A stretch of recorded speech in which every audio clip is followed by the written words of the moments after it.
आज जो प्रयोगशाला परिचारक का एग्जाम हुआ है, उम्मीद है कि आप सभी का पेपर अच्छा गया होगा।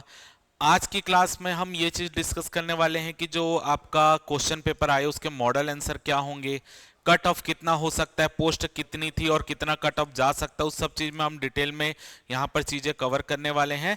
तो आज की क्लास सबसे पहले हम आंसर की देखेंगे और उसके बाद हम डिस्कस करेंगे कि कट ऑफ क्या है। चलिए स्टार्ट करते हैं। पहले हम जीएस सेक्शन को कवर कर रहे हैं, उसके बाद आपका साइंस सेक्शन जो पार्ट है वो कवर किया जाएगा। चलिए पहला क्वेश्चन यहां पर जीएस सेक्शन में पूछा गया है, बस्तर के मुरिया विद्रोह का मुख्य कारण क्या था। तो आपको पता है मुरिया विद्रोह 1876 में हुआ था। अब 1876 जो गोपीनाथ कापड़दार, आप मुंशी अदित प्रसाद, उनका शोषण पढ़ते हैं। तो मेन जो मुरिया विद्रोह हुआ था उसका कारण था बेगारी प्रथा, क्योंकि वहां के आदिवासियों से काम करा लिया जा रहा था और काम कराने के एवज में उनको कोई भी, अगर आप देख रहे हैं, पेमेंट नहीं दी जा रही थी। तो बेगारी प्रथा इसका मुख्य कारण था। सोर्स अगर आपको किसी को कोई दिक्कत होगा तो राम कुमार बिहार आप देख सकते हैं, राम कुमार बिहार हिंदी ग्रंथ एकेडमी का, उसमें आप सोर्स के रूप में देख लीजिएगा अगर कोई और भी लगाया होगा तो। चलिए सेकंड क्वेश्चन देखते हैं। सेकंड क्वेश्चन है, आपको मैचिंग दिया है और पूछा है सिहावा नगरी जंगल सत्याग्रह। तो आपको पता है सिहावा नगरी सत्याग्रह कहां हुआ था, धमतरी में हुआ था। तो ए का 2 हो गया। क्षेत्रफल की दृष्टि से छत्तीसगढ़ की सबसे बड़ी रियासत, तो आपकी सबसे बड़ी रियासत बस्तर थी, तो आपका बी का 4 हो गया। इसके अलावा सोनाखान जमींदारी कहां स्थित थी, अगर देखो यहां पर कहां स्थित है लिखा होता तो आपका बलौदा बाजार होता, लेकिन कहां स्थित थी तो वो रायपुर में थी। तो आपका सी का 1 हो गया। बचा डी है तो डी का 3 हो गया। तो 2 4 1 3। अब देख लेते हैं 2 4 1 3 कौन से ऑप्शन में है, तो बी ऑप्शन में है। बी इस क्वेश्चन का करेक्ट आंसर है। अगला क्वेश्चन देख लेते हैं। अगला क्वेश्चन है, छत्तीसगढ़ पंचायती राज अधिनियम में दिए गए अनुच्छेद के आधार पर निम्नलिखित को क्रम से जमाइए। कई बच्चों को इसमें डाउट आ सकता है, क्योंकि यहां पर एक तो सबसे पहले छत्तीसगढ़ पंचायती राज अधिनियम लिख कर दिया और उसमें पूछा है दिए गए अनुच्छेद। तो छत्तीसगढ़ पंचायती राज अधिनियम में तो अनुच्छेद का कोई प्रावधान नहीं है, धारा का प्रावधान है। कई बच्चों को मन में यह भी डाउट आएगा। लेकिन छत्तीसगढ़ पंचायती राज अधिनियम अगर आप देखेंगे तो इसमें यह नहीं पूछा है कि छत्तीसगढ़ पंचायती राज अधिनियम की किस धारा में यह सब उल्लेखित है। जब आप कोई भी अधिनियम पढ़ते हैं तो अधिनियम में सबसे पहले संविधान के पार्ट दिए होते हैं और उसके बाद वो अधिनियम चालू होता है। तो छत्तीसगढ़ पंचायती राज अधिनियम अगर आप देखेंगे तो सबसे पहले जो 73वें संविधान संशोधन अधिनियम से जो अनुच्छेद लिए गए हैं उनको बताया गया है, उसके बाद धारा बताई जाती है जो आपका एक्चुअल छत्तीसगढ़ पंचायती राज अधिनियम है। तो अगर आप देखेंगे तो ग्राम सभा आर्टिकल नंबर 243 ए में बताया गया है। पंचायतों का गठन 243 बी में ही है। पंचायतों की संरचना 243 सी में है। पंचायतों में स्थानों का आरक्षण 243 डी ही है और पंचायतों की अवधि 243 ई ही है।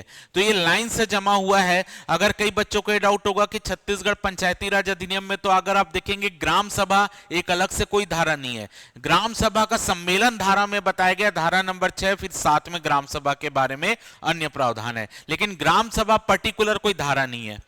पंचायतों का गठन जरूर है, पंचायतों की संरचना है, लेकिन पंचायतों के स्थानों का आरक्षण कोई अलग से धारा में नहीं बताया गया है। तो अगर आप नॉर्मल, अगर आपको पता है, आप छत्तीसगढ़ पंचायती राज अधिनियम भी अगर आपको पता होता तो आप नॉर्मल समझ सकते हैं ग्राम सभा सबसे पहले आता। और ए देखेंगे तो ए केवल एक ही ऑप्शन में पहले दिया हुआ है, तो ये लाइन से जमा ही हुआ है। ए इस क्वेश्चन का बिल्कुल करेक्ट आंसर होगा। अगर आप देखेंगे तो एक पहला केवल एक ही ऑप्शन में दिया है। ठीक है, अब यहां से आपका सीजी ज्योग्राफी का पार्ट है, इसको शुभम सर आपसे डील करेंगे, उसके बाद हम बाकी जो साइंस का बचा पार्ट है वो करेंगे।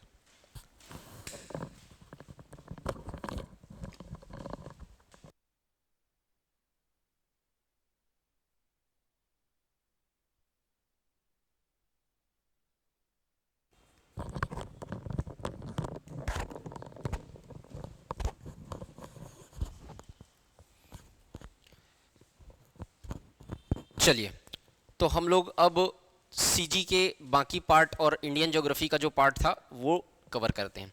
क्वेश्चन नंबर 64 देखिएगा। 2011 की जनगणना के अनुसार छत्तीसगढ़ के किस जिले में नगरीय जनसंख्या का प्रतिशत सर्वाधिक है, पूछ रहा है। तो नगरीय जनसंख्या का प्रतिशत सर्वाधिक है दुर्ग जिले के आधार पे, मतलब दुर्ग जिले में है 2011 की जनगणना के आधार पे। अब पेपर मिल को पूछ रहा है, तो पेपर मिल कहाँ स्थित है, तो यहां पर आप देखोगे जांजगीर चांपा की अगर बात करोगे आप तो मध्य भारत पेपर मिल और ब्रुक बॉन्ड पेपर मिल, ये दोनों जो है वो जांजगीर चांपा में स्थित है। और एक पेपर मिल है बिलासपुर में, एक पेपर मिल है, ठीक है। तो 1 और 3 यहां पर आ जाएगा, 1 और 3 सी सही उत्तर हो जाएगा इसका, ठीक। तो 65 का आएगा 1 और 3। 66 का देखते हैं, छत्तीसगढ़ राज्य का राज्य स्थापना दिवस कब मनाया जाता है, तो ये तो सबको पता है 1 नवंबर सन 2000 को मनाया जाता है, ठीक। इसके बाद देखो छत्तीसगढ़ राज्य की राजधानी रायपुर है और कारण दिया है छत्तीसगढ़ राज्य उच्च न्यायालय बिलासपुर है। देखो छत्तीसगढ़ राज्य की राजधानी नवा रायपुर अटल नगर है ना, याद रखना नवा रायपुर अटल नगर, ये पेपर में पहले भी आ चुका है और ये पूरा कंफर्म पूरा पूछता है। जैसे कि ऑप्शन व्यापम में पहले आया था रायपुर, नया रायपुर, नवा रायपुर अटल नगर, ऐसा भी चारों ऑप्शन में दिया हुआ था। तो यहां पर रायपुर राजधानी नहीं है, नवा रायपुर अटल नगर है राजधानी, तो ये कथन गलत हो जाएगा। छत्तीसगढ़ की उच्च न्यायालय बिलासपुर में है, तो ये तो सही है आर, तो कथन गलत है, कारण सही है, तो यहां पर क्या आ जाएगा, ए गलत है, आर सही है, ऑप्शन नंबर डी आ जाएगा उत्तर। चलिए 68 नंबर का क्वेश्चन देखिए, छत्तीसगढ़ प्रशासनिक एकेडमी द्वारा निम्नलिखित में से कौन सा प्रशिक्षण कार्य सामान्यतः आयोजित किए जाते हैं, तो यहाँ पर अखिल भारतीय सेवाओं के अधिकारियों के लिए प्रशिक्षण कार्यक्रम आयोजित किए जाते हैं। बी है राज्य सेवा शासन के सेवारत अधिकारियों के लिए, ये तो करता ही है छत्तीसगढ़ प्रशासनिक एकेडमी। राष्ट्रीय वित्तीय प्रबंधन संस्थान द्वारा आयोजित प्रशिक्षण कार्यक्रम ये नहीं करता, ये दिल्ली में आयोजित होता है वित्तीय संस्थान वाला, तो ये गलत आ जाएगा। और यहाँ पर राष्ट्रीय प्रबंधन प्रशिक्षण संस्थान द्वारा आयोजित प्रशिक्षण, तो ये तो सही है, ठीक है। कुछ लोगों को इसमें डाउट हो रहा होगा अखिल भारतीय सेवा लिखा है करके, तो भैया देखो यहाँ पर जो प्रमोट होते हैं उन लोग का यहाँ पे ट्रेनिंग होता है, तो यहाँ पर ये तीनों आएगा, ये तो एकदम कंफर्म है कि नहीं आएगा। तो यहाँ पर क्या पूछा है, सही उत्तर का चयन कीजिए पूछा है, तो अगर 3-3 ऑप्शन में ग्रुप में दिया है ना, तो केवल सी नहीं आएगा, तो सी नहीं आएगा तो क्या बचा, सब ए में भी सी है, बी में भी सी है, इसमें भी सी है, बच गया ए बी और डी, तो इसका सही उत्तर आ जाएगा ए बी और डी, सी उत्तर आ जाएगा। 1857 की क्रांति का नायक कौन था, ये 1857 की क्रांति का नायक थे वीर नारायण सिंह, तो इसका आंसर क्या आ जाएगा, बी वीर नारायण सिंह। नेक्स्ट, राज्य निर्वाचन आयोग का गठन कब किया गया था, तो छत्तीसगढ़ राज्य निर्वाचन आयोग का गठन किया गया था 2002, ठीक। छत्तीसगढ़ राज्य निर्वाचन आयोग का गठन किया गया था 2002। पुटका पहाड़ में किस खनिज की प्राप्ति होती है, तो यहां पर जानते हो पुटका पहाड़, यहां पर ये बॉक्साइड खनिज की प्राप्ति होती है पुटका पहाड़ से, ये कोरबा में है पुटका पहाड़। चलो यहां पर कालानुक्रम में संबद्ध कीजिए, तो यहां पर सीक्वेंस वाइज जमाना है। स्वराज पार्टी की स्थापना कब हुई थी, तो 1923 में हुई थी। रोलेट एक्ट का पारित होना कब हुआ था, रोलेट एक्ट पारित 1919 में हुआ था। साइमन कमीशन की नियुक्ति की घोषणा 1927, और यहां पर नेहरू रिपोर्ट 1928, और यहां पर चौरी चौरा 1922। तो इसको जब सीक्वेंस में आप मिलाओगे तो पहला आ जाएगा बी, उसके बाद आया था चौरा चोरी वाला मतलब ई, और उसके बाद आप देखोगे आएगा ए, उसके बाद आएगा आपका सी, और उसके बाद आएगा डी। तो बी ई ए सी डी, बी ई ए सी डी ये सी है, तो इसका सीक्वेंस वाइज आप मिलाओगे तो उत्तर क्या आ जाएगा, सी आ जाएगा। कौन सा अधात्विक खनिज है, तो अधात्विक खनिज में आप देखोगे कि अभ्रक जो है वो एक अधात्विक खनिज है, ठीक। नेक्स्ट 74 नंबर क्वेश्चन में पूछ रहा है आपको सीक्वेंस में जमाने वाला सवाल है। पश्चिम से पूर्व की ओर जमाओ करके बोल रहा है महानदी की सहायक नदियों को, तो अगर आप जमाओगे तो सबसे पहले क्या आएगा, शिवनाथ सबसे पहले आएगा, उसके बाद क्या आएगा, हसदेव नदी आएगा, तो ए फिर डी। हसदेव और मांड इन दोनों के बीच में बोराई नदी आती है, बोराई नदी आएगा, फिर उसके बाद मांड नदी आएगा, मांड नदी आएगा, ठीक है। तो उसके बाद मांड नदी, और मांड नदी के बाद केलो नदी, तो ए डी बी सी और ई, तो ए डी बी सी और ई, तो इसका आंसर क्या आ जाएगा, डी उत्तर आ जाएगा इसका। छत्तीसगढ़ में मुख्यतः किस प्रकार का लौह अयस्क पाया जाता है, तो यहां पर आप देखोगे मैग्नेटाइट सबसे ज्यादा पाया जाता है ना पूरा पृथ्वी पर, और हेमेटाइट जो है वो सबसे ज्यादा मात्रा, पूरा भारत में हेमेटाइट ज्यादा मात्रा में पाया जाता है, तो छत्तीसगढ़ में भी इसका उत्तर क्या आ जाएगा, हेमेटाइट आ जाएगा, ठीक। चलिए, और मैग्नेटाइट क्या है, सबसे बेस्ट क्वालिटी का लौह अयस्क है, हेमेटाइट यहां सबसे ज्यादा पाया जाता है, तो इसका उत्तर आ जाएगा डी। प्रमुख जिले के आधार पर उत्तर से दक्षिण की ओर जमाओ, ये तो आपका सीक्वेंस में ही जमा हुआ है। तमोर पिंगला सूरजपुर में है। अचानक मार मुंगेली में है। बार नवापारा कहाँ है? बलौदा बाजार में है।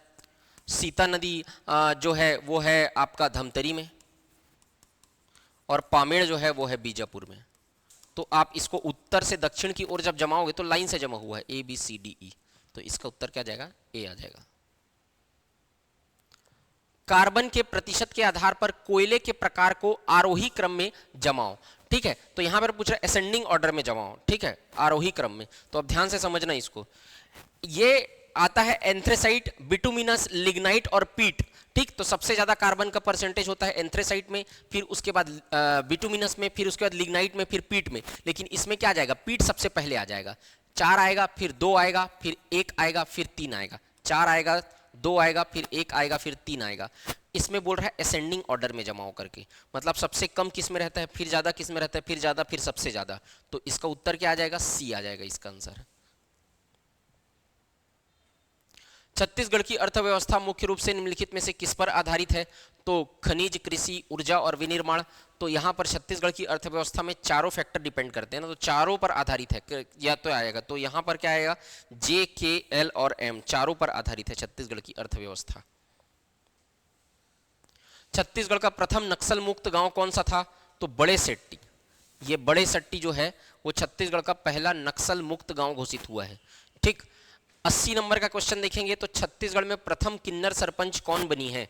तो प्रथम किन्नर सरपंच है सोनू उरांव।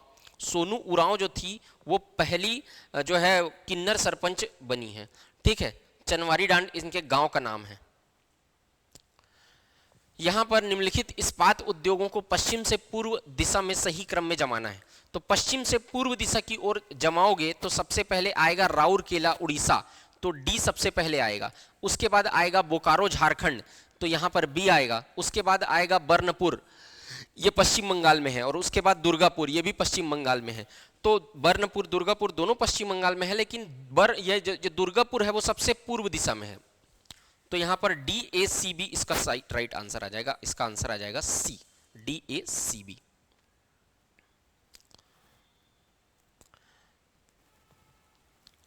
छत्तीसगढ़ के राज्यपाल को कालानुक्रम में व्यवस्थित करो, मतलब सीक्वेंस वाइज जमाओ बोल रहा है। तो यहाँ पर सबसे पहले क्या है?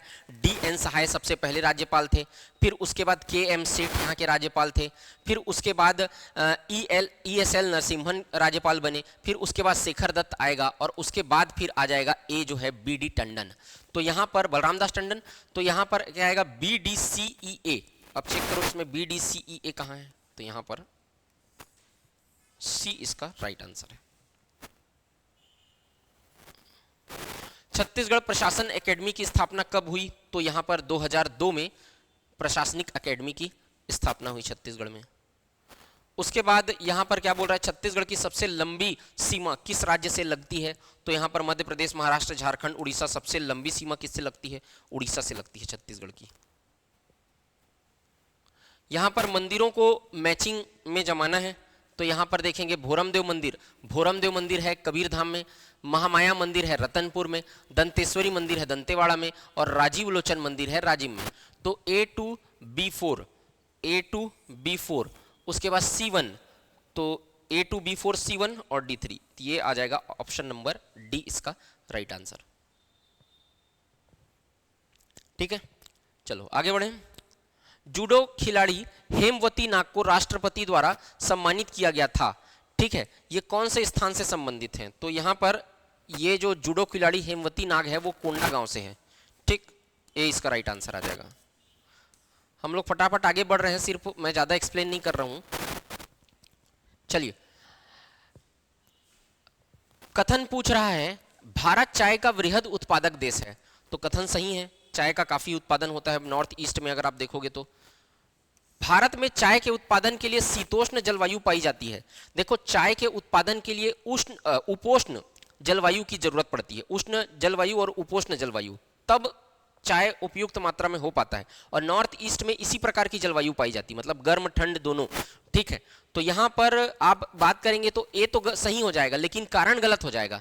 ठीक, तो यहां पर ए सही है, लेकिन आर सही नहीं है, तो इसका ऑप्शन आप देखो कि सी आ रहा है। ठीक है, इसके लिए उपोष्ण जलवायु की जरूरत पड़ती है, तो सी इसका सही उत्तर आ जाएगा। 88 नंबर का आंसर देखिए। चलो कथन को पढ़ो। छत्तीसगढ़ में रबी मौसम में भी कुछ क्षेत्रों में धान की खेती की जाती है। बिल्कुल सही बात है, रबी मौसम में धान की खेती की जाती है। बेसिकली महासमुंद वाले क्षेत्र में धान की खेती की जाती है, और यहाँ पर रबी मौसम में भी यहाँ प्रचुर मानसूनी वर्षा होती है, इसीलिए की जाती है। छत्तीसगढ़ में यहाँ पर एक तरीके से देखोगे उन्हीं क्षेत्रों में रबी मौसम में यहाँ पर धान की खेती की जाती है जिन क्षेत्रों में जो होता है वो ज़्यादातर सिंचाई की सुविधा उपलब्ध है। उन मौसमों में क्या किया जाता है, धान का खेती किया जाता है। ठीक, तो यहाँ पे देखोगे कथन ए, रबी मौसम में कुछ क्षेत्रों में धान की खेती की जाती है, सही है। और रबी मौसम में यहाँ प्रचुर मानसूनी वर्षा होती है, तो रबी मौसम में प्रचुर मानसूनी वर्षा नहीं होती, इसलिए ऑप्शन ए, कारण गलत हो जाएगा। ए सत्य है और कारण असत्य है। देखो रबी मौसम में वर्षा तो होती है छत्तीसगढ़ में, लेकिन प्रचुर नहीं होती। ठीक है, तो वो बारिश के मौसम में होती है। रबी मौसम मतलब ठंड का मौसम, एक तरीके से आप बोल सकते हो, उसमें प्रचुर मानसून वर्षा नहीं होती। ये याद रखना कि रबी मौसम में कुछ क्षेत्रों में धान की खेती की जाती है, उन क्षेत्रों में की जाती है जहां पे वर्षा का जल पर्याप्त मात्रा में उपलब्ध है। ठीक, पानी के सोर्स पर्याप्त मात्रा में उन क्षेत्रों में। छत्तीसगढ़ में भारत एल्यूमिनियम कंपनी किस जिले में स्थापित है, तो ये आ जाएगा कोरबा। बालको। लद्दाख पर्वत श्रेणी के उत्तर में कौन सी पर्वत श्रेणी है, तो यहाँ पर देखेंगे काराकोरम है, फिर लद्दाख है, फिर उसके बाद जास्कर है ना। तो सबसे पहले ये लद्दाख के उत्तर में क्या स्थित है, काराकोरम पर्वत श्रेणी स्थित है, तो 20 का राइट आंसर आ जाएगा। ये वाला देखो, किस नेता को गांधी जी ने अपना गुरु माना था, तो यहाँ पर पंडित सुंदरलाल शर्मा को गांधी जी ने अपना गुरु माना था। यहाँ पे आप देखो, गोदावरी का प्राणहिता है, कृष्णा का कोयना है, ठीक है, कावेरी का भवानी है, और ब्रह्मपुत्र का केनुला है। तो अब मिलाओ इसको, A2B3C4, A2B3C4D1, इसका आंसर डी आ जाएगा। इस वाले क्वेश्चन का आंसर क्या आएगा, डी आंसर आएगा। रायगढ़ जिले में स्थित पर्यटन स्थल की पहचान कीजिए। तो यहां पर जब रायगढ़ जिले की बात करेंगे तो यहां पर सिंघनपुर गुफा रायगढ़ जिले में है, कैलाश गुफा जसपुर में है, रायगढ़ में नहीं है। हालांकि कैलाश गुफा बस्तर में भी है, ठीक है, लेकिन यहां पर रायगढ़ का बात कर रहा है। कबरा पहाड़ है, राम झरना है, तो जे, एल और एम, तो आ जाएगा इसका उत्तर जे, एल और एम। दक्षिण भारत की सबसे ऊंची पर्वतीय चोटी कौन सी है? दक्षिण भारत की सबसे ऊंची पर्वतीय चोटी है अनाईमुदी। अनाईमुदी पर्वतीय चोटी दक्षिण भारत की सबसे ऊंची पर्वतीय चोटी। चलो यहां पर देखोगे आप तो जनसंख्या वृद्धि दर को पूछ रहा है, यहां पर वर्ष का बात कर रहा है, तो यहां पर ये तो सही है, ये गलत है।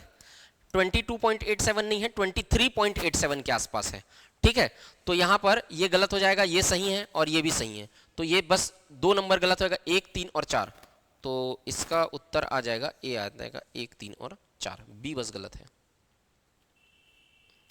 कर्क रेखा निम्नलिखित से किस राज्य से नहीं गुजरती? तो यहाँ पर देखेंगे मणिपुर जो है, हाँ, तो मणिपुर जो है उससे कर्क रेखा नहीं गुजरती, बाकी झारखंड, त्रिपुरा और मिजोरम से गुजरती है, तो यहाँ पर बी ऑप्शन आ जाएगा सही आंसर। 97 देखेंगे, संवैधानिक व्यवस्था के अनुरूप प्रदेश में नगरीय निकायों की संख्या कितनी है? अभी वर्तमान में टोटल नगरीय निकायों की संख्या देखेंगे तो 192 है। रायपुर में वैगन रिपेयरिंग शॉप का संचालन कब से प्रारंभ हुआ था? तो 1968 वैगन रिपेयरिंग शॉप प्रारंभ हुआ था 1968 से। इसके बाद देखेंगे 99, तो ये वाला देखो आप, छत्तीसगढ़ का कवर्धा क्षेत्र वृष्टि छाया क्षेत्र में आता है। वृष्टि छाया क्षेत्र मतलब जो मैकल पर्वत श्रेणी है उससे मानसूनी हवाएं पार नहीं कर पाती हैं, और उसके पीछे वाला जो क्षेत्र है वो वृष्टि छाया क्षेत्र कहलाता है। तो कवर्धा क्षेत्र वृष्टि छाया क्षेत्र है, ये बिल्कुल सही है, ठीक है। और छत्तीसगढ़ का कवर्धा क्षेत्र मैकल पर्वत श्रेणी के पश्चिम में नहीं है, ये पूर्व में स्थित है, तो ए सही है और आर गलत है, ए सही है और आर गलत है, ठीक है, तो डी ऑप्शन इसका उत्तर आ जाएगा। छत्तीसगढ़ प्रदेश में कुल कृषि योग्य भूमि के सर्वाधिक भाग में किस फसल की खेती होती है? ठीक है, यहां पर आ जाएगा आपका चावल की खेती होती है। अब हम लोग थोड़ा सा, तो अब हम लोग ये वाला पोर्शन कंप्लीट हो गया। थोड़ा सा कट ऑफ का भी चर्चा कर लेते हैं। देखो पेपर जो है वो मॉडरेट लेवल का आया हुआ है, ठीक है। उसमें से हर प्रकार के क्वेश्चन हैं, कुछ वन लाइनर क्वेश्चन भी हैं, कथन कारण वाले सवाल भी हैं, सही जोड़ी मिलाव वाले क्वेश्चन भी हैं, कूट वाले क्वेश्चन भी हैं, सब प्रकार का कॉम्बिनेशन है। आपको यहाँ से पेपर देखने में बहुत ईजी लग रहा होगा, लेकिन है मॉडरेट लेवल का पेपर। तो यहाँ पर आप, और क्योंकि इस पोस्ट इसमें संख्या ज्यादा है पोस्ट की, इसलिए यहाँ पर 70 के आसपास करने का संभावना है। थोड़ा बहुत प्लस 1-2 नंबर प्लस माइनस कर लेंगे तो जनरल मेल का कट ऑफ 70 के आसपास जा सकता है। उसके बाद ओबीसी का आप 2-3 नंबर कम कर लीजिए, और उससे एससी का 5-6 नंबर उससे कम करेंगे तो एससी का कट ऑफ निकल जाएगा, उससे 5-7 नंबर कम करेंगे तो एसटी का कट ऑफ निकल जाएगा। तो इसी प्रकार से जाने का संभावना है। पोस्ट की संख्या ज़्यादा है, इसलिए 70 के आसपास कट ऑफ रह सकता है पेपर को, की स्थिति को, पेपर में क्वेश्चन का लेवल को देखते हुए, ठीक है। तो अब मैं अनीस सर को माइक दूंगा। इसके बाद अनीस सर जो है वो पूरा साइंस वाला पोर्शन आपका कवर करेंगे, जो 1 से 60 नंबर का पूरा लगभग 60 क्वेश्चन आपका आया हुआ है। थोड़ा सा मैं बैच का जानकारी आपको दे देता हूं। हम लोग का जो बैच है सीएमओ का बैच, अगर आप ज्वाइन करना चाहते हैं तो बैच 25 जुलाई से स्टार्ट हो चुकी है। जो अभी ज्वाइन करेंगे उनको पूरा रिकॉर्डेड मिल जाएगा, और लाइव क्लास रोज सुबह होती है हमारी, ऑफलाइन ऑनलाइन दोनों, जिसमें ऑफलाइन की फीस 10,000 है ऑफलाइन की फीस, और ऑनलाइन की 6,000 है। 50% ऑफ 31 जुलाई तक था, बट अब वो ऑफर ओवर हो चुका है। तो ये इस फीस पे आप यहाँ पर ज्वाइन कर सकते हैं। उसी तरीके से सीजीपीएससी का भी फीस सेम है। और इसके बाद अगर आप देखें तो अमीन पटवारी का 2000 फीस है, 50% ऑफ वाला ऑफर खत्म हो चुका है। और छत्तीसगढ़ विशिष्ट अध्ययन का भी बैच अगर ज्वाइन करना चाहते हैं तो ये भी कर सकते हैं। चलिए अब साइंस का पेपर जो है वो आपको अनीस सर सॉल्व करेंगे।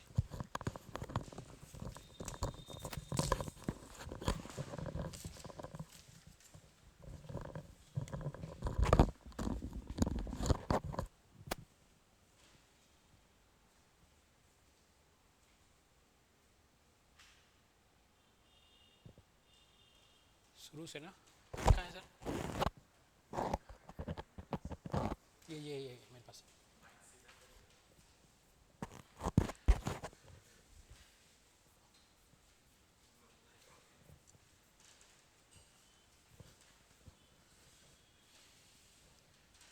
क्वेश्चन नंबर 1 से शुरू करेंगे। अभी तो बहुत, कहाँ है यार?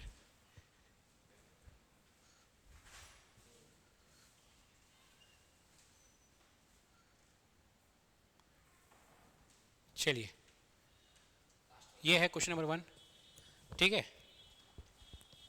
शुरू करते हैं। क्वेश्चन नंबर 1 कहाँ गया भाई? चलिए, ये आपका साइंस का, भाई साइंस का कैसा पेपर आया था? मॉडरेट पेपर आया था साइंस का, है ना। सारा क्वेश्चन हम लोग देखते हैं क्या क्या क्वेश्चन आया था साइंस में। पहला क्वेश्चन कहा है, निम्नलिखित में से कौन सा एक धातु नहीं है। मतलब क्या बोल रहा है भैया, कौन सा मेटल नहीं है। तो कौन कौन सा मेटल है पहले ये देख लेते हैं, है ना। आपका एल्युमिनियम पता है हमको मेटल है, जस्ता मेटल है, जिंक मेटल होता है, कॉपर मेटल होता है। तो क्या मेटल नहीं है? सल्फर। सल्फर जो है एक मेटल नहीं है, तो इसका आंसर क्या आएगा? सल्फर। सेकंड क्वेश्चन देखते हैं हम लोग। सेकंड क्वेश्चन अब सुमेलित करने के लिए, तो पहला कहा भैया मरुस्थल। मरुस्थल में अगर आप देखेंगे तो मरुस्थल में ना जो आपके जो प्लांट्स रहते हैं उसके कहते हैं मोटे स्किन रहते हैं। क्या कहते हैं? आपके जो मोटी त्वचा रहती है मरुस्थल में।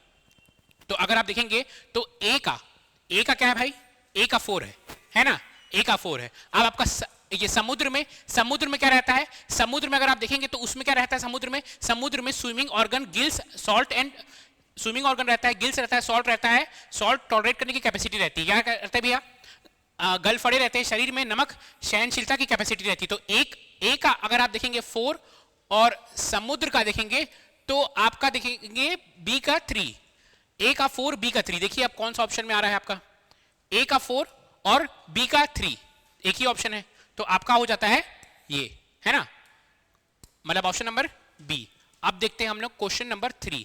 क्वेश्चन नंबर 3 देखिए, ये जो क्वेश्चन है ना, ये थोड़ा सा मेरे को क्वेश्चन सही नहीं लग रहा है। बोल रहा है आपका संवेग। अगर आप संवेग का फॉर्मूला देखोगे, संवेग या मोमेंटम का फॉर्मूला देखोगे तो होता है मास इनटू वेलोसिटी। अब बोल रहा है पिंड में वेग को समानुपाती करके, मतलब क्या बोल रहा है कि आपको बोल रहा है कि डायरेक्टली प्रोपोर्शनल टू वेलोसिटी होता है जो आपका मोमेंटम होता है, संवेग होता है directly proportional to velocity provided mass constant. बोल रहा है भैया कि अगर हम लोग मास को कांस्टेंट कर दें, मास को हम लोग द्रव्यमान को स्थिर कर दें तो किसके वेग के समानुपाती होगा। एक ये बोल रहा है। सेम चीज इसको देखिए, यहां पर ये वाला directly proportional to mass of the body provided its velocity is constant, पिंड के द्रव्यमान के समानुपाती। मतलब इस बार बोल रहा है कि आपका जो संवेग है वो डायरेक्टली प्रोपोर्शनल किसके है, मास के, है ना। इसमें बोल रहा है जो संवेग है डायरेक्टली प्रोपोर्शनल किसके है, वेग के, और किसको स्थिर बता दे रहा है, उसके वेग को आपको कांस्टेंट बता रहा है, वेलोसिटी रिमेन्स कांस्टेंट। तो ये दोनों इसका आंसर हो सकता है, लेकिन ज्यादा सही आंसर इसका क्या होगा, इसका ज्यादा सही आंसर होगा कि डायरेक्टली प्रोपोर्शनल टू आपका वेग का, डायरेक्टली प्रोपोर्शनल टू वेग मतलब वेग के समानुपाती। तो जिसका इसका जो सही आंसर होगा, इसका सही आंसर होगा ए, मुझे जो लग रहा है। अब देखिए व्यापम क्या आंसर लेता है, कई बार व्यापम बहुत ही उटपटांग आंसर ले लेता है, तो इसका जो आंसर होगा ए होगा। ठीक है, चलिए क्वेश्चन नंबर 4 देखते हैं हम लोग। 4 है ना, 4 क्या बोल रहा है, जब किसी वस्तु पर यांत्रिक कार्य किया जाता है, अगर किसी वस्तु पर यांत्रिक कार्य किया जाएगा तो क्या होगा, उसकी ऊर्जा क्या होगा भैया, उसका जो वो होगा उसकी ऊर्जा बढ़ जाएगी, वस्तु ऊर्जा प्राप्त करती है। क्या होता है, ऑब्जेक्ट गेन्स एनर्जी, वस्तु ऊर्जा प्राप्त करती है। ये हुआ क्वेश्चन नंबर 4। क्वेश्चन नंबर 5 क्या है, बोल रहा है 0 केल्विन। 0 केल्विन होता कितना है, 0 केल्विन होता है आपका P का होगा -273 डिग्री सेल्सियस, है ना। सेकंड चीज पूछ रहा है आपका पानी का क्वथांक कितना होता है, 100 डिग्री सेल्सियस। तो P का सेकंड और Q का 2 कौन से ऑप्शन में है, P का सेकंड और Q का 2। ठीक है, ये आ जा रहा है आपका, और कोई ऑप्शन तो नहीं ना भाई। P का सेकंड, P का आपका हो रहा है सेकंड और Q का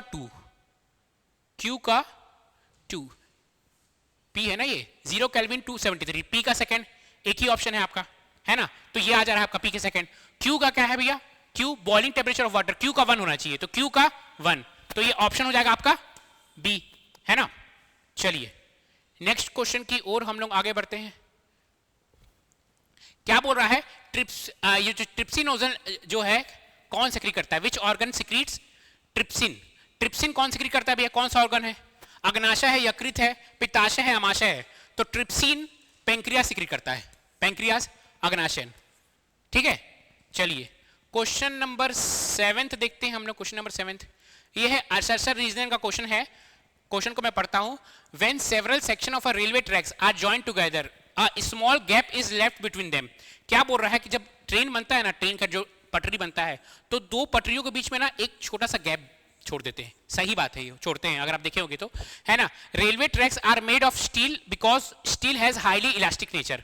रेलवे ट्रैक किससे बन रहा है, स्टील से। एक बार हिंदी में पढ़ देता हूं मैं। जब रेल पटरी में कोई भाग एक साथ जोड़ते हैं तो उनके बीच में थोड़ी सी जगह छोड़ी जाती है। हाँ सही है, ये सही है, ठीक है। रेल पटरी स्टील से बनी होती है क्योंकि स्टील की प्रकृति ज्यादा क्या रहती है, प्रत्यास्थ होती है, मतलब इलास्टिक होती है। आपकी क्या होती है भैया, इलास्टिक। ये दोनों सही है, लेकिन क्या इसका सही रीजन है कि नहीं है। सबसे कठिन केस क्या होता है, जब दोनों सही होता है, हमको ये डिसाइड करना है कि ये जो है आपका कथन है, कारण का सही रीजन है कि नहीं है। ये डिसाइड करना ना थोड़ा सा कठिन फैक्टर हो जाता है। देखिए इसका मुझे लगता है, देखिए ट्रेन के पटरी के बीच में हम लोग गैप क्यों देते हैं।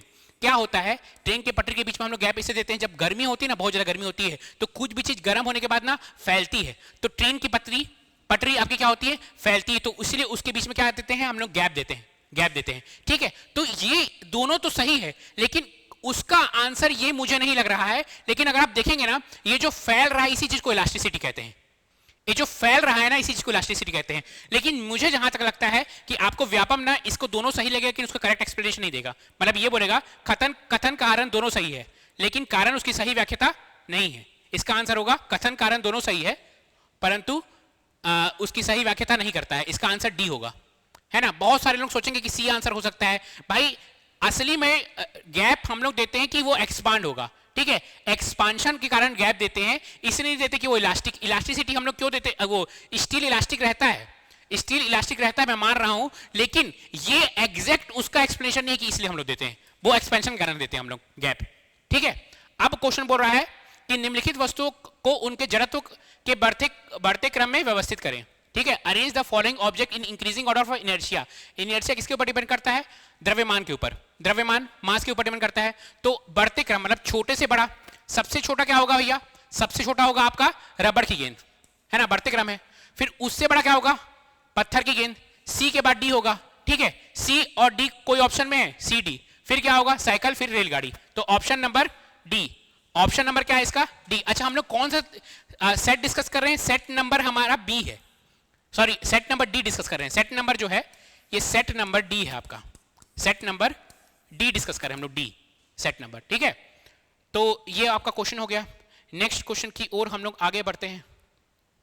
नेक्स्ट क्वेश्चन इसमें से बोल रहा है निम्नलिखित में से कौन सा बायोटिक कंपोनेंट नहीं है, किसका, इकोसिस्टम का, पारिस्थितिक तंत्र का जैविक घटक नहीं है ना, नहीं, तो ये भी जैविक है, ये प्लांट जैविक होता है, एनिमल जैविक होता है, माइक्रोऑर्गेनिज्म जैविक होता है, ये होता है इसका आंसर ए। तो आसान क्वेश्चन था, तापमान होगा इसका आंसर, ठीक है। चलिए आगे देखते हैं हम लोग नेक्स्ट क्वेश्चन, क्वेश्चन नंबर 10।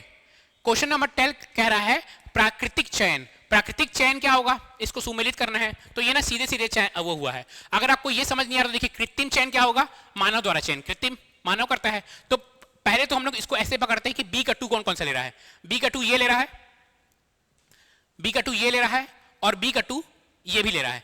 अब देखते हैं कि ए का अगर 4 होना चाहिए कि ए का 1, उसी से आपको आंसर पता चल जाएगा, क्योंकि आपका सी का 3 यहां पे भी, सी का 3 यहां पे, मतलब हमको ये पता है कि सी का 3, अगर आपको इसका आंसर नहीं पता है तो आप ऐसे भी जान सकते हैं। आप देखिए ए का 1 होगा कि ए का 4 होगा, ये आपको पता करना है। प्राकृतिक चयन क्या होता है, नेचुरल सिलेक्शन क्या होता है, change in characteristic of organism over time, कि प्राकृतिक चयन ये होगा, organism with favourable traits are selected by the environment. तो ये क्या होगा इसका आंसर, इसका आंसर होगा ए का, आपका ए का होगा प्राकृतिक चयन का होगा ये, बी का होगा ये, सी का होगा, मतलब ये सीधे सीधे जमा हुआ है, और डी का होगा ये, ठीक है। अच्छा, अगर आप इसको गूगल में सर्च मारेंगे ना, तो गूगल में सर्च मारेंगे, चैट जीपीटी में भी मैं इसको सर्च मारा था एक बार देखने के लिए कि मैं सही हूं कि नहीं, तो वो चैट जीपीटी ना ये बता रहा है प्राकृतिक चयन को, इसको ये बता रहा है ए का 4 बता रहा है कई जगह, ठीक है। लेकिन मेरे को जहां तक पता है बुक में, आपके एनसीईआरटी बुक में इसका यही आंसर लिया हुआ है। पूरा जो क्वेश्चन ना, बहुत सारे क्वेश्चन आपका सीजीबीएसई का जो 10th का और 9th का बुक है ना, उसके पीछे जो एक्सरसाइज है ना, बहुत सारे क्वेश्चन सीधे एक्सरसाइज से उठा के पूछ दिया है, बहुत सारे क्वेश्चन सीधे एक्सरसाइज से। मैं क्लास में वो करवाया भी था, जब हम लोग क्लास कर रहे थे तो क्लास में मैं उसको करवाया भी था, पूरे एक्सरसाइज को करवाया था, ये वाला देखिए, ये सीधे सीधे आपका एक्सरसाइज का क्वेश्चन है, सीधे आपका जो 9वीं का 10th में है ये डिकम्पोजिशन रिएक्शन, उसका जो एक्सरसाइज क्वेश्चन है ना, ये वर्ड टू वर्ड उसको छाप दिया है। इसका आंसर क्या है, डिकम्पोजिशन रिएक्शन कौन सा होता है भैया, है ना, अपघटन का उदाहरण कौन सा है, तो इसका जो उदाहरण है, इसका उदाहरण ये है ए, ठीक है। चलिए सेकंड देखते हैं, question number 12, which abiotic factor is primary responsible for zonation in aquatic system. तो इसका जो आंसर है प्रकाश का प्रवेश, प्रकाश का प्रवेश, इसका आंसर है लाइट पेनिट्रेशन। चलिए नेक्स्ट क्वेश्चन देखते हैं हम लोग, हु डिस्कवर्ड सेल, कोशिकाओं की खोज किसने की, तो कोशिकाओं की खोज किसने की भैया, रॉबर्ट हुक ने की है, ठीक है। रॉबर्ट हुक ने कोशिकाओं की खोज की थी, रॉबर्ट हुक ने कोशिकाओं की खोज की थी, है ना। क्वेश्चन नंबर 13 देखते हैं हम लोग, क्वेश्चन नंबर 13 अगेन, ये जो क्वेश्चन है, ये क्वेश्चन थोड़ा सा अलग टाइप का है। अगर आप इसको देखेंगे ना, तो ये क्वेश्चन, इसमें से 2-3 आंसर मुझे सही लग रहा था और समझ नहीं आता कि इसका एग्जैक्ट आंसर होना क्या चाहिए, लेकिन जहां तक मुझे लग रहा है कि जो सबसे बेस्ट सूटेड आंसर है इसका आंसर होगा ये सी, ठीक है। निम्नलिखित में से कौन सा एक यौगिक का लक्षण नहीं है, वह अपने अवयव के गुण नहीं दिखाता है। एग्जाम्पल देखेंगे ना तो आपको मैं समझाता हूं कैसे। समझ लीजिए आप हाइड्रोजन मिला रहे हैं और आप क्लोरीन मिल रहा है, तो HCl बन रहा है, HCl तो एसिड बन गया, लेकिन हाइड्रोजन और क्लोरीन क्या है, एकदम अलग अलग उसका वो रहता है, कैरेक्टरिस्टिक प्रॉपर्टीज रहता है, तो इसका आंसर क्या होगा, सी होगा, है ना। चलिए क्वेश्चन नंबर 15 देखते हैं। 15, which one of the following is arrange the following during the formation of animal body, एक प्राणी शरीर निर्माण के दौरान निम्नलिखित को व्यवस्थित कीजिए। तो ये एकदम लाइन से ही जमा हुआ है। सबसे होता है सेल, सेल को मिलकर क्या बोलता है, कोशिकाएं, कोशिका को मिलकर क्या होता है, ऊतक होता है, ऊतक को मिलकर क्या बनता है, अंग बनता है, अंग को मिलकर अंग तंत्र बनता है, और अंग तंत्र को मिला के प्राणी का शरीर बनता है। तो JKLMN, JKLMN इसका आंसर होगा बी होगा, ठीक है। चलिए नेक्स्ट क्वेश्चन, क्वेश्चन नंबर 16 देखते हैं। क्वेश्चन नंबर 16, ये क्या है, C2H4, एथिलीन क्या है, तो ये क्या है भैया, क्या है, असंतृप्त है, डबल बॉन्ड रहता है इसमें, C2H4, ठीक है। C2H4 देखें तो ये डबल बॉन्ड रहता है, तो ये क्या है भैया, असंतृप्त, अनसैचुरेटेड, ठीक है, unsaturated. Question number 16, question number 17 देखते हैं हम लोग। Question number 17, question number 17, choose the correct sequence of trophic level, पोषण स्तर का सही क्रम पहचानिए। तो इसका सही क्रम है पहले उत्पादक, फिर प्राथमिक उपभोक्ता, द्वितीय उपभोक्ता, फिर तृतीयक उपभोक्ता, producer, primary consumer, secondary consumer, tertiary consumer. ठीक है, अब है क्वेश्चन नंबर 18। क्वेश्चन नंबर 18 बहुत आसान था। क्या होगा? What is the basic unit of hereditary? आनुवांशिकी की मूल इकाई क्या है? तो क्या है? जीन है भैया, जीन आनुवांशिकी की मूल इकाई है ना। क्वेश्चन नंबर 19, क्वेश्चन नंबर 19 है नीचे दिए ओम के नियम से संबंधित प्रमुख घटकों को पहचानिए। तो क्या होता है? अगर आपको फॉर्मूला याद है, V is equal to I R होता है। तो V क्या है? आपका वोल्टेज, ठीक है, करंट, धारा, रेजिस्टेंस, प्रतिरोध। तो PQR किस में है? PQR किसी में है? ये डी, ऑप्शन डी। चलिए नेक्स्ट क्वेश्चन देखते हैं, क्वेश्चन नंबर 20। क्वेश्चन नंबर 20 है। अब इसमें भी हल्का सा कंफ्यूजन होगा। इसमें देखिए, इसमें जो क्वेश्चन नंबर 20 है, सबसे आखिरी में इसमें क्या आ जाएगा? संगठन, ऑर्गेनाइजेशन। ठीक है, ई। ठीक है, अब देखिएगा तो पहला क्या होना चाहिए? दिमाग में लगेगा पहला, या तो इसका आंसर होगा ये, ठीक है, या तो इसका आंसर होगा रिप्रोडक्शन ग्रोथ। इसका आंसर पहले होगा सी होगा, सी के बाद होगा आपका ए। इसका आंसर होगा ये वाला, सी के बाद फिर ए, फिर बी, फिर डी, फिर ई, है ना। इसका आंसर ये होगा, मतलब 20 का आंसर है ए। चलिए नेक्स्ट क्वेश्चन की ओर हम लोग आगे बढ़ते हैं। नेक्स्ट क्वेश्चन की ओर क्या बोल रहा है? विभिन्न आवासों में रहने वाले जीवों की विविधता का कारण क्या है? सब है, क्लाइमेट भी है, ज्योग्राफी भी है, फूड भी है। ठीक है, तो उपरोक्त सभी, जलवायु भी है, भूगोल भी है, खाना भी है। ठीक है, नेक्स्ट क्वेश्चन देखते हैं। निम्नलिखित में से कौन सा एक प्राकृतिक अम्ल नहीं है? प्राकृतिक अम्ल नहीं है तो भैया सिट्रिक एसिड है, आंवला में मिलता है। टार्टरिक एसिड आपका टमाटर में मिलता है, और किसमें मिलता है? इमली में मिलता है। ठीक है, टमाटर में ऑक्सैलिक एसिड मिलता है, इमली में मिलता है। लैक्टिक एसिड दूध में मिलता है। तो ये हाइड्रोक्लोरिक एसिड, हाइड्रोक्लोरिक एसिड किसमें? आपका ये प्राकृतिक अम्ल नहीं है, नेचुरल एसिड नहीं है। क्वेश्चन नंबर 23 में हम लोग आगे बढ़ते हैं। क्वेश्चन नंबर 23, क्वेश्चन नंबर 23 अगर हम लोग देखेंगे तो ये देखिए, इसको पढ़ लीजिएगा, बहुत बड़ा है भैया। इसका मैं सीधे आपको आंसर बताऊं क्वेश्चन नंबर 23 का।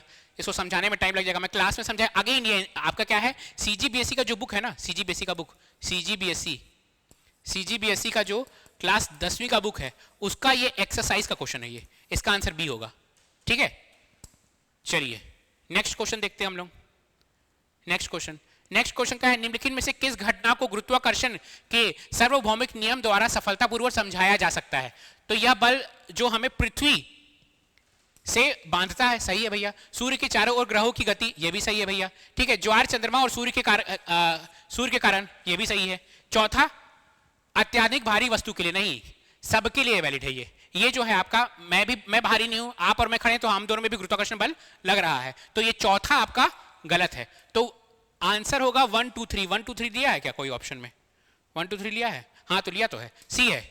इसका आंसर होगा सी होगा। चलिए नेक्स्ट क्वेश्चन की ओर हम लोग आगे बढ़ते हैं। नेक्स्ट क्वेश्चन है the correct sequence of transmission of nerve in impulse. तो इसमें सबसे पहले आएगा रिसेप्टर, ग्राही। तो एक ही ऑप्शन है रिसेप्टर, डी, रिसेप्टर ग्राही, इसका एक ही ऑप्शन आएगा। चलिए नेक्स्ट क्वेश्चन की ओर हम लोग आगे बढ़ते हैं। क्वेश्चन नंबर है आपका 26। तांबा काहे के लिए इस्तेमाल होता है भाई? तांबा का क्या बनता है? आपका विद्युत की तारें बनती है ना तांबा के लिए। ए का हो जाएगा, विद्युत की तारें बनती हैं। ठीक है, पोटेशियम जल में तीव्र प्रतिक्रिया करता है, बी का 2 हो जाएगा। ठीक है, सल्फर कहां होता है? आपका एल्युमिनियम देख लीजिए, एल्युमिनियम का जो एलॉय होता है ड्यूरेलियम, वो विमान में के निर्माणों के लिए इस्तेमाल होता है। तो ए का है 3, ए का 3 है, बी का 2 है। ए का 3, बी का 2, ए का 3, बी का 2, ये हो गया। और कोई ऑप्शन तो नहीं ना भैया? ए का 3 और बी का 2, ये। चलिए आगे की ओर हम लोग बढ़ते हैं। हाँ, ये वो क्वेश्चन क्या है कि दर्पण सूत्र को समतल दर्पण पर लागू किया जा सकता है, सही कर्ज किया जा सकता है। दर्पण सूत्र क्या होता है? 1/v + 1/u = 1/f होता है। ठीक है ना। समतल दर्पण अनंत फोकस दूरी का एक गोलाकार दर्पण होता है। हाँ, देखिए ये होता है F, ठीक है। अगर आप इसको सीधा कर दिएगा तो जो आपका F होगा वो अनंत में हो जाएगा, इन्फिनिटी में हो जाएगा। जब आप इसको F कर दिएगा, जब इसको फॉर्मूला में रखिएगा, इस फॉर्मूला को मिरर फॉर्मूला में F को इन्फिनिटी लिखिएगा तो 1/इन्फिनिटी क्या हो जाएगा, 0 हो जाएगा, है ना, 0 हो जाएगा। तो U इजिकल टू लगभग V हो जाएगा अगर माइनस देखेंगे तो ये दोनों सही है, दोनों सही है, मतलब A और B दोनों सत्य है और R उसका सही स्पष्टीकरण है। इसका ऑप्शन क्या है भैया, ऑप्शन A है ना। चलिए 27 हो गया। 28 नाइट्रिक एसिड, नाइट्रिक एसिड क्या होता है, HNO3 होता है। सोडियम बाइकार्बोनेट क्या होता है, NaHCO3 होता है। पोटेशियम नाइट्रेट क्या होता है, KNO3। ग्लूकोज ये अब मिला दीजिएगा कौन सा भैया, सोडियम 1 का A का 2, A का 2 कौन सा ऑप्शन दे रहा है, ये B का 3, ये दोनों A का 2 B का 3 है भैया। ग्लूकोज का D का 4 क्या है, D का 4। अच्छा अरे यार ये तो विलोपित हो जाएगा ना, ये दोनों सेम ऑप्शन ले हैं।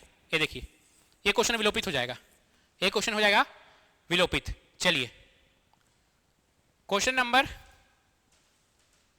क्या है भाई, question number atomic number of element, किसी तत्व का परमाणु संख्या निम्नलिखित की संख्या को दर्शाता है। कई लोग ना इसको प्रोटॉन मार के आए होंगे, लेकिन देखिए इलेक्ट्रॉन होगा इसका आंसर। क्यों, एक उदासीन परमाणु में देखिए एक उदासीन परमाणु में, एक न्यूट्रल एटम में जो नंबर ऑफ इलेक्ट्रॉन रहता है वो नंबर ऑफ प्रोटॉन रहता है। ये इसको उदासीन नहीं बोला भाई, अगर ये उदासीन होता तो इसको आप इसको मार सकते थे, लेकिन इसमें बोला कि नंबर ऑफ इलेक्ट्रॉन जब उदासीन है तो ये क्या होगा, इलेक्ट्रॉन। तो इसका आंसर क्या हो जाएगा, इसका आंसर हो जाएगा सी। ठीक है चलिए नेक्स्ट क्वेश्चन की ओर हम लोग आगे बढ़ते हैं।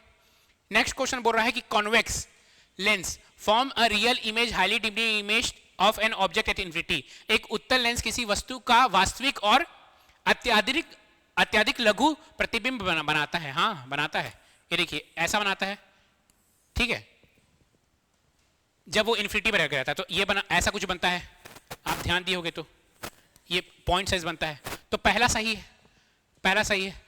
दूसरा, एक अवतल लेंस अनंत से शून्य के बीच में रखी वस्तु पर का वास्तविक, यही वास्तविक बनाता ही नहीं है ये, ठीक है, तो ये सेकंड गलत हो गया, convex lens. Third, concave mirror gives real inverted and same size of image if object is kept at centre. एक अवतल दर्पण वस्तु को केंद्र पर रखने पर वास्तविक उल्टा और समान आकार का प्रतिबिंब बनाता है, ये भी सही है। तो पी और आर तो पक्का सही है, ठीक है। एस क्या देखते हैं, एक उत्तल दर्पण सभी स्थितियों में, गलत है ये, सभी स्थिति वाला जब भी आ जाएगा, सभी स्थिति अलग अलग टाइप होता है ये। तो इसका आंसर हो जाएगा पी और आर। पी और आर कोई ऑप्शन में, पी और आर, पी और आर कोई ऑप्शन है तो बताइए, देखिए हाँ है, सी है, ठीक है, इसका आंसर हो जाएगा सी, ठीक है। चलिए नेक्स्ट क्वेश्चन, नेक्स्ट क्वेश्चन मैं फिर से बोल रहा हूं, सारे जो क्वेश्चन है आपको मैं आपको पढ़ाया था, अगर आप प्रयोगशाला परिचारक का बैच लिए होंगे, जो भी बच्चे लिए होंगे, मैं आपको बताया था, सीधे सीधे सीजी बीएससी का बुक उठाएगा और उससे पूछेगा। मैं प्रयोगशाला परिचारक के बैच में सीजी बीएससी का पूरा एक्सरसाइज करवाया था, अगर आप प्रयोगशाला परिचारक में पढ़े होंगे तो आपको सब पता होगा इसका आंसर सबका, ठीक है। चलिए इसको देखते हैं हम लोग क्या बोल रहा है ये। Aromatic hydrocarbon can be identified as, aromatic hydrocarbon क्या होता है, जिसमें एक बेंजीन रिंग रहता है, ठीक है, ठीक है, ये ऐसा ऐसा ऐसा, ठीक है। तो इसमें देखते हैं पहला क्या बोल रहा है, दे आर साइक्लिक, हाँ सही है। दे कंटेन बेंजीन रिंग, सही है। दे आर सैचुरेटेड, नहीं भैया ये संतृप्त नहीं होते हैं, ये संतृप्त नहीं होते हैं, ये असंतृप्त होते हैं, तो सी गलत हो जाएगा। तो सी ये नहीं हो सकता, ये नहीं हो सकता, सी इसका आंसर है, ठीक है। चलिए आगे देखते हैं हम लोग, आगे देखते हैं। तापमान मापने के लिए किस पैमाने का उपयोग नहीं किया जा सकता है। सेल्सियस नापते हैं, फ़ारेनहाइट नापते हैं, केल्विन से नापते हैं, रिक्टर नहीं, रिक्टर स्केल से अर्थक्वेक नापते हैं, भूकंप नापते हैं। चलिए अगर यहाँ पे रैंकाइन होता तो चारों ऑप्शन सही हो जाता। रैंकाइन भी आपका टेम्परेचर नापने के लिए काम आता है। आगे देखते हैं, आगे क्वेश्चन बोल रहा है, निम्नलिखित में से कौन सा क्रम सबसे छोटे से लेकर सबसे बड़े पैमाने पर एक जैव विविधता के स्तरों को सही ढंग से दर्शाता है। तो सबसे जो छोटा होगा बॉस, सबसे छोटा होगा आपका, इसमें क्या क्या ऑप्शन है, ecosystem, species, population, genetic diversity, ये अनुवांशिक विविधता, सबसे छोटा डी होगा। सबसे छोटा से बड़ा करना है ना, कि बड़ा से छोटा करना है भाई, स्मॉलेस्ट टू लार्जेस्ट, सबसे छोटा से बड़ा, तो पहला ऑप्शन डी होगा। तो डी ये और ये में से कोई एक, ये गया, ठीक है। डी के बाद क्या होगा, स्पीसीज, बी होगा, डी के बाद बी होना चाहिए, तो ये है आंसर, ठीक है, ये भी गया। चलिए नेक्स्ट क्वेश्चन की ओर हम लोग आगे बढ़ते हैं। क्वेश्चन नंबर है क्या है, 34 है। निम्नलिखित में से कौन सा एक विद्युत का अच्छा सुचालक है? भाई प्लास्टिक तो है नहीं, कांच भी नहीं है, रबड़ भी नहीं है, कॉपर होगा। ये क्वेश्चन रिपीट हुआ है वैसे, तभी ना इलेक्ट्रिसिटी के वायर को यूज करते हैं। क्वेश्चन नंबर 35 देखते हैं। 35 क्या बोल रहा है? चुंबकीय बल रेखाएं एक दूसरे को कभी नहीं काटती। हाँ सही है, कभी नहीं काटती है, ठीक है, ये सही है। दूसरा देखते हैं, चुंबक के दो ध्रुव होते हैं, उत्तरी ध्रुव और दक्षिणी ध्रुव। ये भी सही है, ये भी सही है, लेकिन कथन कारण का रीजन है नहीं है। ये एक दूसरे को नहीं काटती है क्योंकि अगर वो काटेंगी तो वो जो लाइन का दो डायरेक्शन दिखाएगा, इसलिए नहीं काटती है। तो ये दोनों तो सही है, लेकिन उसका सही आपका व्याख्याता नहीं है। तो इसका आंसर हो जाएगा कथन और कारण दोनों सही है, परंतु आर सही व्याख्याता नहीं करता है। Option C. देखिए इसमें कंफ्यूज क्या होता है, कई बार ये ऑप्शन को ना यहाँ पे ए कर देता है, कई बार इस ऑप्शन को डी कर देता है। तो कई लोग क्या करते हैं कि हर बार इस ऑप्शन को क्या बोलता है, सही व्याख्याता को ए करता है, तो कई लोग ए मार के आ जाते हैं कि बिना ऑप्शन ही देखे। लेकिन देखिएगा इसको ना ऊपर नीचे करते रहता है कई बार, और वहां पे भी लोग गलती कर देते हैं।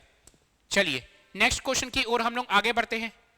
नेक्स्ट क्वेश्चन की ओर, नेक्स्ट क्वेश्चन है आपका, नेक्स्ट क्वेश्चन है मेंडल का एक्सपेरिमेंट पूछ रहा है भैया। मेंडल का एक्सपेरिमेंट, मेंडल का एक्सपेरिमेंट, पॉलिनेशन है ना, परागण, ठीक है, फर्टिलाइजेशन, निषेचन, F2 पीढ़ी का अध्ययन, सीड फॉर्मेशन, F1 पीढ़ी का अध्ययन। तो पहले तो आपका इसमें से अगर आप देखेंगे तो इसके ऑप्शन से ही आप पकड़ लेंगे, क्योंकि सबसे पहले F1 पीढ़ी के बाद F2 आना चाहिए। एक ना F1 पीढ़ी के बाद F2 बस एक ही ऑप्शन में है, ई में, इसमें देखिए, बाकी सबके बाद सी पहले आ रहा है, इसमें भी ई सी, अच्छा ये भी है, तो इनमें से देख लेते हैं एक बार दो बार, ठीक है। तो सबसे पहले आएगा पॉलिनेशन, ए मतलब परागण, तो ए और सी मतलब इसका आंसर है ये। चल जाए भाई, ये है, ठीक है।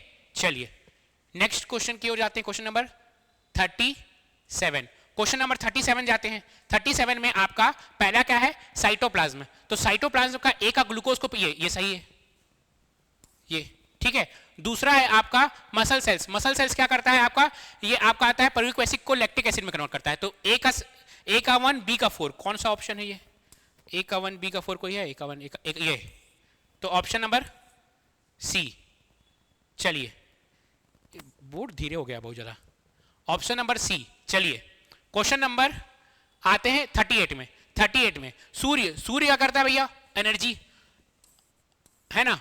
दूसरा आपका क्या है, प्रोड्यूसर क्या कहता है, कौन रहते हैं प्रोड्यूसर, उत्पादक कौन रहते हैं, पौधे रहते हैं उत्पादक।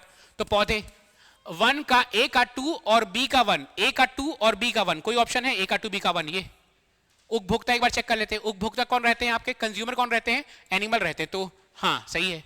चलिए 38 हो गया, 38 हो गया। 39 देखते हैं। 39 क्या है भाई,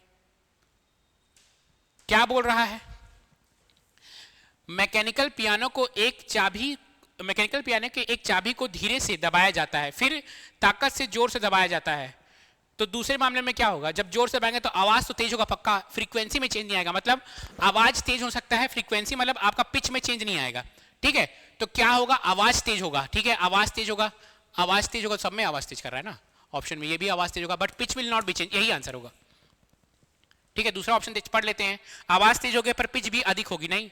तीसरा भी नहीं होगा, चौथा यही ए ऑप्शन होगा, पिच में कोई बदलाव नहीं आएगा, क्योंकि फ्रीक्वेंसी में कोई बदलाव नहीं आएगा तो पिच में कोई बदलाव नहीं आएगा, ठीक है।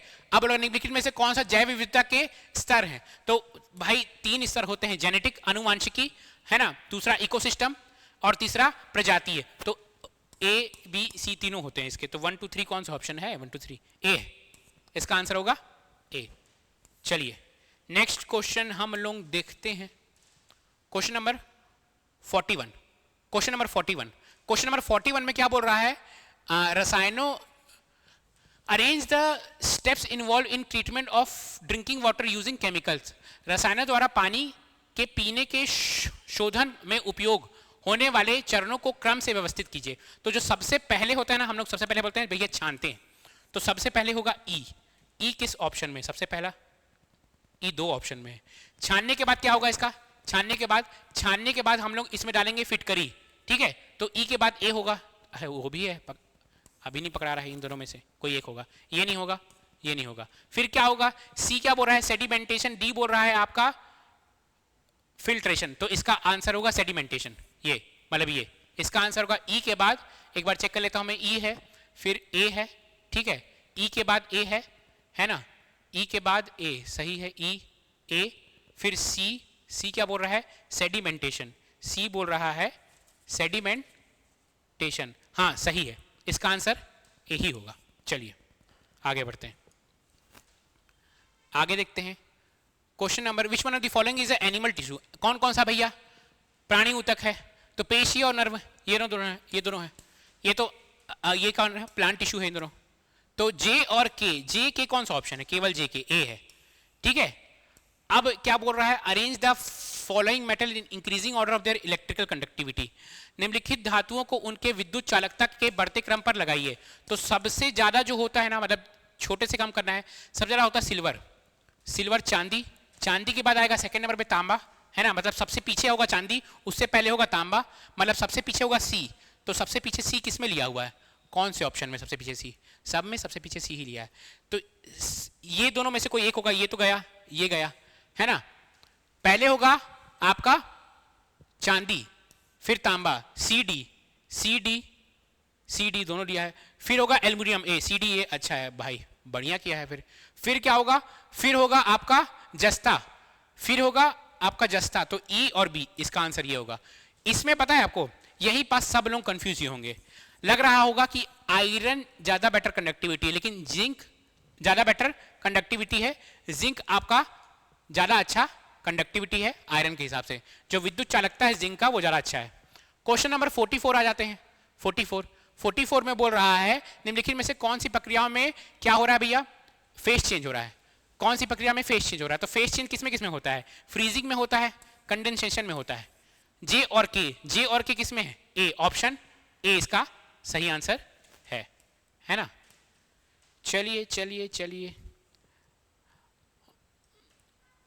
अब बोल रहा है the refractive index of 5 media are given below, select the correct option which depicts the speed of light in decreasing order. देखिए, जो आपका रिफ्रैक्टिव इंडेक्स है, जो आपका अपवर्तनांक है, वो ना उसके अपोजिट रहता है स्पीड ऑफ लाइट के। जो रिफ्रैक्टिव इंडेक्स रहता है ना, वो स्पीड ऑफ लाइट के अपोजिट रहता है। जो प्रकाश की गति के जस्ट क्या इनवर्सली प्रोपोर्शनल रहता है। तो इसमें जो सबसे ज्यादा होगा वहां पे वो सबसे कम होगा। ठीक है, तो इसका ये सबसे ज्यादा है, तो ये जो स्पीड ऑफ लाइट सबसे कम होगा। कौन से ऑर्डर में? डिक्रीजिंग, मतलब बड़ा से छोटा करना है। तो इसका अगर आप आंसर देखेंगे तो सबसे पहले इसका आंसर होगा आपका बी। ठीक है, बी क्यों? इसका आंसर सबसे छोटा कौन सा है भाई? 1.8 ए, डी। ठीक है, तो इसका जो आंसर होगा सबसे आपका छोटा, मतलब डिक्रीजिंग ऑर्डर है ना, तो इसका आंसर होगा, डिक्रीजिंग ऑर्डर करना है ना, तो बड़े से छोटा। सबसे ज्यादा स्पीड डी का होगा। फिर क्या होगा? डी के बाद किसका स्पीड होगा? डी के बाद 1 के बाद आ जाइए 1.5 में, 1.5 है ना। 1 डी के बाद, मतलब अगर मैं ऐसे अरेंज करूं तो ये एक होगा, ये 1 2 D C A B E, D C A B E, D C A B E, D C A C. ठीक है, चलिए 45 हो गया। 46 में चलते हैं हम लोग। 46 क्या बोल रहा है? 46 प्रथम समूह के तत्व क्षारीय धातुएं कहलाते हैं। हाँ सही है, एल्कलाई मेटल कहलाते हैं। वे ऑक्सीजन से अभिक्रिया करने के बाद अम्लीय ऑक्साइड नहीं क्षारीय ऑक्साइड बनाते हैं। ये गलत है, ये रीजन गलत है। तो रीजन गलत है, जब रीजन फॉल्स है तो ये हो जाएगा ना आपका ए सही है, आर गलत है, आपका सी हो जाएगा। चलिए 46 हो गया। 47 में आते हैं हम लोग। 47 में ऊष्मा के संचारण में सम्मिलित होने वाली प्रक्रिया को पहचानिए। Identify the process involve in transmission of heat given below. क्या क्या है भैया? कंडक्शन होता है, चालन होता है, ठीक है, कन्वेक्शन भी होता है, रेडिएशन भी होता है, विकिरण भी होता है, ये इंसुलेशन नहीं होता है। तो ट्रांसमिशन ऑफ हीट मतलब आपका पी क्यू आर होगा। पी क्यू आर कौन सा ऑप्शन है? P Q R option number C, P Q R. ठीक है, अब है ऑप्शन नंबर सी। अब है next question, question number 48। Question number 48 है आपका, क्या बोल रहा है? सुमेलित करने बोल रहा है ना। चमगादड़ जो होता है ना आपका 9 किलोहर्ट्ज से 2000 किलोहर्ट्ज में होता है। हाथी जो होता है, मनुष्य का कान देख लेते हैं, ये सबको आता है, ये होता है सी का 4। सी का 4 कौन कौन सा ऑप्शन है? ये कट गया, ये कट गया। ठीक है, जो चमगादड़ होता है ये 9 से ये, तो 1 आइए, ये आपका आंसर आ गया। ठीक है, इसका आंसर क्या है? सी है। चलिए 41 48 हो गया। 49 देखते हैं। 49 जब बंदूक चलाई जाती है तो गोली पर आगे की ओर बल लगता है और बंदूक की प्रतिक्रिया होती है। सही है। प्रतिक्रिया की बराबर और विपरीत प्रतिक्रिया होती है, दोनों सही है और सही एक्सप्लेनेशन भी है। तो आपका इसका ऑप्शन ए है, ए और 8 सही है और उसका स्पष्टीकरण भी सही है। चलिए क्वेश्चन नंबर क्या हो गया यार? 49 हो गया ना। बहुत सारे क्वेश्चन है यार। 50 कितने क्वेश्चन आने वाले थे? कितने? 60 आए ना इसमें। क्वेश्चन क्या है?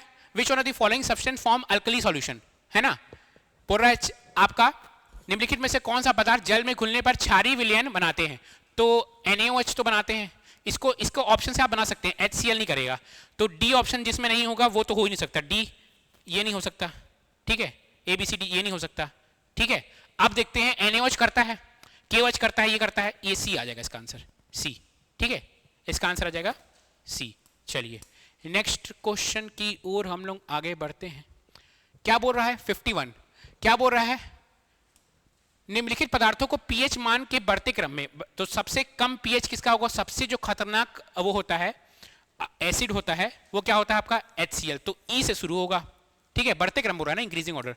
तो सबसे कम ई से क्या, कौन कौन से शुरू हो रहा है? ई से एक ही शुरू हो रहा है, ई के बाद एक से एक ही शुरू है। फिर ई के बाद डी, एक बार चेक कर लेते हैं। लाइम जूस, हाँ सही है। फिर बी क्या मतलब हो रहा है भैया? एसिटिक एसिड, सही है। फिर पानी होना चाहिए, सी, हाँ। तो इसका ऑप्शन ए है, इसका ऑप्शन है ए। चलिए नेक्स्ट क्वेश्चन की ओर हम लोग आगे बढ़ते हैं। क्या बोल रहा है? वह उपकरण जो की गई यात्रा की दूरी मापता है, ओडोमीटर होता है इसका आंसर। इसका आंसर क्या है? ओडोमीटर। ये स्पीड नापता है, ओडोमीटर आपका दूरी नापता है, ये स्पीड नापता है, ये प्रेशर नापता है, दाब नापता है। चलिए नेक्स्ट क्वेश्चन की ओर हम लोग आगे बढ़ते हैं। नेक्स्ट क्वेश्चन नंबर है 53। क्या बोल रहा है? Arrange the following in order of ease of decomposition. Arrange the following in order of ease of decomposition. तो 53 का जो आपका आंसर होगा, 53 का आंसर है, सबसे ज्यादा BaCO3 होता है और सबसे कम आपका BeCO3 सबसे ज्यादा होता है। तो इसका आंसर होगा, ये सबसे ज्यादा होता है और ये बेरियम है ना, हाँ, ये सबसे कम होगा। तो इसका आंसर ए होगा। इसका आंसर क्या होगा? 53 का आंसर क्या होगा? 53 का आंसर ए होगा। चलिए अब आते हैं हम लोग क्वेश्चन नंबर 54 में। 54 क्या है? 54 क्या है? Give the number of electron gain और lost by atom in the following ionic compound. Lithium iodide है, ठीक है। इसका अगर मैं देखूंगा तो लिथियम आयोडाइड ऐसा बना क्यों है? क्योंकि लिथियम एंड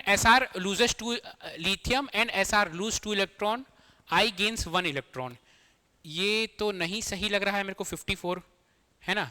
इसका जो ये आपका सही नहीं है, ये गलत है आपका। लिथियम 2 इलेक्ट्रॉन लूज नहीं करेगा। Lithium lose 1 electron S gain 2, हाँ ये सही है, ये सही है, ठीक है। Lithium and SR lose 1 electron, S gain 1 electron, S gains 1 electron, ये आपका ये भी गलत है, ये ठीक है। Lithium loses I gains 1, S, हाँ ये सही है। KM कहां पे है? KM, ठीक है। चलिए ये हो गया आपका क्वेश्चन नंबर 54। अब 55 क्या है? 55 का है, सोप में क्या रहता है आपका? साबुन में क्या रहता है? तो साबुन में क्या रहता है? वसीय अम्लों का लवण होता है, फैटिक एसिड सॉल्ट रहता है, ठीक है। COOCNA होता है उसमें, आपको पता होना चाहिए।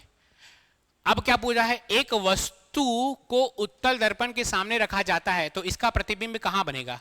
दर्पण के सामने वाले वस्तु की दूरी के बराबर दूरी में, ये फालतू चीज लिखा हुआ है, ठीक है। दर्पण के सामने स्थित वस्तु के फालतू चीज है, दोगुनी दूरी, ये हो नहीं सकता। आधी दूरी फालतू चीज है, यही होगा आंसर, बिना पढ़े बता रहा हूं मैं आपको। दर्पण के पीछे और इसकी स्थिति वस्तु के दूरी के अनुसार बदलती रहती है, सही है ये।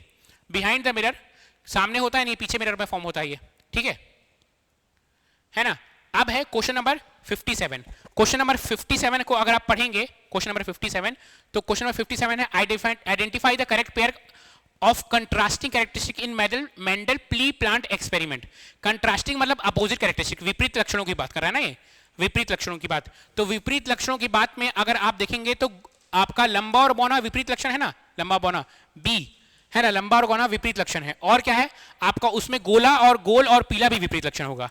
इसका जो होगा गोल और पीला भी क्या होगा? विपरीत लक्षण होगा। तो अगर हम लोग इसका आंसर देखें बी और सी कोई ऑप्शन ले रहा है भाई, बी और गोल और पीला, गोल और रिंकल्ड, इसका आंसर होगा आपका ये बी और डी। ठीक है, चलिए नेक्स्ट क्वेश्चन, क्वेश्चन नंबर हम लोग देखते हैं क्या है, ये 58 है। 58 क्या बोल रहा है, निम्नलिखित कणों को द्रव्यमान संख्या के बढ़ते क्रम में लगाइए। अब ये तो बहुत आसान है, सबसे पहले होगा हाइड्रोजन। हाइड्रोजन कहाँ है, एक ही ऑप्शन में है, एक बार चेक भी कर लेते हैं। हाइड्रोजन के बाद ए होगा ना, हीलियम, हाँ सही है। फिर क्या होगा, ई, क्या बोल रहा है, ई बोरोन, हाँ सही है। फिर बी कार्बन सही है, ऑक्सीजन, हाँ बी होगा इसका। 58 हो गया। 59 देखते हैं हम लोग। 59 क्या है भैया, identify the correct option for the node of asexual reproduction. तो फिजन होता है अमीबा में, होता है सही, ठीक है। बडिंग नहीं होता है, इसमें स्पोर फॉर्मेशन होता है राइजोप्ट में, है। रीजनरेशन होता है प्लेनेरिया में, ये ए और डी सही है। स्पोर फॉर्मेशन नहीं, हाइड्रा में बडिंग होता है, इसमें बडिंग होता है, ठीक है। तो ए और सी कौन सा सही है, ए और सी, ए और सी ऑप्शन ए है ना, ए, ठीक है। 59 हो गया। अब 60 आखिरी question, sodium gives yellow colour to the bunsen flame, it is because, क्यों होता है भैया, एक बार देखते हैं। लो आयनाइजेशन नहीं, गलत है। लाइट सेंसिटिविटी ऑफ सोडियम नहीं, ये सब फालतू चीज लिखा हुआ है। सब्लिमेशन ऑफ मेटलिक कुछ भी लिखा हुआ है, ठीक है। Radiation of excess of absorbed energy in visible region, C D होगा इसका आंसर, इसका आंसर डी होगा, ठीक है। तो इसका आंसर है 60 का डी, ठीक है ना, हाँ डी ही होगा इसका आंसर, डी होगा, ठीक है। चलिए सारा क्वेश्चन मैं आपको बता दिया हूं, हो सकता है कुछ क्वेश्चन व्यापम कुछ अलग आंसर ले ले, लेकिन जो मेरे को जहां तक सही लगा मैं आपको सारा क्वेश्चन बता दिया हूं। हम लोग का बैच चल रहा है, वो बैच आप देख लीजिए, कौन कौन सा बैच चल रहा है, कहाँ है, बहुत देर हो गया बोर्ड